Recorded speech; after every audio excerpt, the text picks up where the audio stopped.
আসসালামু আলাইকুম। সবাই কেমন আছেন? সবাইকে অসংখ্য শুভেচ্ছা এবং অভিনন্দন। আহ, আমরা কিন্তু জঙ্গলের ভিতরে আছি। তো এখন যে জায়গাটিতে বসে আছি এখানে চারপাশে কিন্তু একদম বন জঙ্গলে ঘেরা। আমরা কিন্তু মাঝখানে যে আহ, সরল জমিন আছে এখানে বসা। তো দেখতেই পাচ্ছেন সরিষা খেতে কিন্তু বসা আছি। তো এখানে জঙ্গলের ভিতরে কিন্তু আমরা হাঁটতে গেছিলাম, তো একটা গাছে কিন্তু একটা জাম্বুরা পেয়েছি আমরা। তো সেই জাম্বুরাটা নিয়ে আসলাম এবং এখানে কাছে একটি বাসা থেকে আমরা কিছু শুকনো মরিচ এবং লবণ নিয়ে আসছি।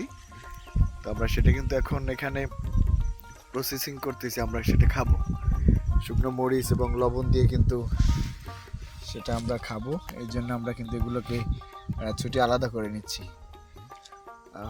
ঘুরতে আসলাম হঠাৎ করেই, তো ভাবলাম আসলে ভিডিওটা আপনাদের সাথে শেয়ার করি, সুন্দর সময়টা আপনাদের সাথে শেয়ার করি। ধন্যবাদ, সবাই ভালো থাকবেন।